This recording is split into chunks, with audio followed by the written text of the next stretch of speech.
بسم اللہ الرحمن الرحیم۔ امیہ بن خلف مکہ کے سرداروں میں سے ایک سردار تھا۔ وہ اسلام اور مسلمانوں کے حق میں روئے زمین کا ایک بہت بڑا شیطان تھا۔ اسے پتا چلا کہ اس کے ایک غلام نے بتوں کو پوجنے سے انکار کر کے کسی اور کو معبود بنا رکھا ہے۔ اس نے غلام کو بلایا اور پوچھا کہ تم نے کوئی اور معبود بنا لیا ہے؟ سچ سچ بتاؤ، تم کس کی عبادت کرتے ہو؟ غلام نے کہا کہ محمد صلی اللہ علیہ وآلہ وسلم کے خدا کی۔ امیہ غصے میں آ گیا اور کہا تم ہمارے بتوں کے دشمن بن گئے ہو۔ غلام نے بے دھڑک امیہ کو جواب دیا کہ میرے جسم پر تو تمہارا زور چل سکتا ہے، لیکن میں اب دل اور جان محمد صلی اللہ علیہ وآلہ وسلم اور اس کے خدا کے پاس رکھ چکا ہوں۔ امیہ غلام کا جواب سن کے کہنے لگا اپنی دلیری کا مزہ چکھ، دیکھتا ہوں میں کہ محمد اور اس کا خدا تجھے کیسے بچاتے ہیں۔ امیہ کے تشدد شروع ہو گئے۔ سیدنا صدیق اکبر فرماتے ہیں کہ رسول پاک صلی اللہ علیہ وآلہ وسلم گزرے، بلال رضی اللہ تعالی عنہ کو مار پڑ رہی تھی۔ میرے حبیب پاک صلی اللہ علیہ وآلہ وسلم کی آنکھوں میں آنسو آ گئے۔ بے خبر ہو جو غلاموں سے وہ آقا کیا ہے۔ حضور اکرم صلی اللہ علیہ وآلہ وسلم نے دعا فرمائی یا اللہ میرے بلال کو نجات دے دے۔ رسول پاک یہ کہہ کر گزر گئے،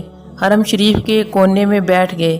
رسول پاک صلی اللہ علیہ وآلہ وسلم رو رہے تھے۔ جناب صدیق اکبر نے کہا یا رسول اللہ کیا ہوا؟ فرمایا ابو بکر سوچ رہا ہوں خدا اگر مجھے پیسے دے تو میں بلال کو خرید لوں۔ جناب ابو بکر صدیق گھر گئے، جا کر حضرت عباس کو بھیجا کہ امیہ میرا مخالف ہے، وہ مجھ سے بات نہیں کرے گا، آپ جا کر اس سے کہیے کہ بلال کو بیچ ڈالے۔ حضرت عباس نے جا کر کہا کہ بلال کو بیچ دو۔ امیہ کہنے لگا میری قیمت بہت زیادہ ہے، 50 دینار کا میں نے خریدا ہے اور میں منافع لے کر بیچوں گا۔ حضرت عباس نے آ کر جناب ابو بکر کو بتایا۔ ابو بکر صدیق فرمانے لگے چل مجھے ساتھ ہی لے جا، دیکھتے ہیں۔ جب امیہ نے ابو بکر صدیق کو آتے دیکھا نہ تو چڑ گیا اور کہا ابو بکر اگر تو بلال کو خریدنا چاہتا ہے جو تیرے پاس رومی غلام ہے وہ مجھے دینا پڑے گا، 2 لونڈیاں اس کے ساتھ دینی پڑیں گی، میں تجھ سے 20,000 دینار لوں گا۔ جناب صدیق اکبر نے فرمایا مجھے منظور ہے۔ ابو بکر صدیق نے وہ تینوں غیر مسلم غلام لیے، 2,000 دینار لیے۔ حضرت عباس نے ابھی کلمہ نہیں پڑھا تھا، کہنے لگے ابو بکر تو کامیاب تاجر ہے، یہ کیا کرنے لگے ہو؟ ابو بکر صدیق کہنے لگے آپ نے ابھی کلمہ نہیں پڑھا، آپ کو اس سودے کا پتہ نہیں ہے، آپ نے ابھی صراط سے گزرے نہیں، آپ کو پتہ نہیں یہ بھی ایک ذائقہ ہے، یہ بھی ایک لذت ہے، یہ بھی ایک سودا ہے۔ حضرت سیدنا بلال حبشی کو لینے کے لیے صدیق اکبر پہنچے۔ 2,000 دینار 3 غلام جب دیے تو امیہ کھلکھلا کے ہنسا اور کہنے لگا ابو بکر تو نے بڑے گھاٹے کا سودا کیا ہے، یہ پڑھا لکھا مجھے دے کے جا رہا ہے اور یہ ان پڑھ تو لے کے جا رہا ہے، خوبصورت رومی غلام مجھے دے کے جا رہا ہے اور یہ حبشی کالے رنگ کا تو لے کے جا رہا ہے، اتنے گھاٹے کا سودا۔ حضرت جناب سیدنا اکبر رضی اللہ تعالیٰ عنہ کہنے لگے امیہ تو کافر ہے لیکن تو نے ابھی بھی تھوڑے پیسے مانگے ہیں، تو نے بلال کا رنگ دیکھا ہے، میں نے مصطفیٰ صلی اللہ علیہ وآلہ وسلم کے عشق کا رنگ دیکھا ہے، تو ابھی اس کے رنگ میں الجھا ہوا ہے، میں اس کے باطن کے حسن تک پہنچ چکا ہوں۔ ابو بکر صدیق نے فرمایا میں اگر یمن کا بادشاہ ہوتا تو مجھے کہتا کہ بلال میں تب دوں گا جب یمن کی حکمرانی دے گا۔ فرمایا میں تجھے یمن کی حکمرانی بھی دے دیتا لیکن بلال کو ضرور خرید کے لے جاتا۔ حضرت ابو بکر صدیق بلال حبشی کو لے کر پہنچے در مصطفیٰ صلی اللہ علیہ وآلہ وسلم پر۔ رسول اکرم صلی اللہ علیہ وآلہ وسلم نے ابو بکر کی طرف دیکھا اور کہا صدیق تیرا شکریہ۔ ابو بکر اللہ تجھے جزا دے گا۔ ابو بکر نے ہاتھ اٹھائے اور رسول پاک کے سامنے باندھے اور کہا یا رسول اللہ بے غریب بے نوا تو امیر حرم تو کجا من کجا۔ کہا حضور یہ شکریہ کے لفظ یا رسول اللہ میں کہاں اور آپ کا شکریہ کہاں؟ حضرت بلال حبشی فرماتے ہیں کہ کائنات میں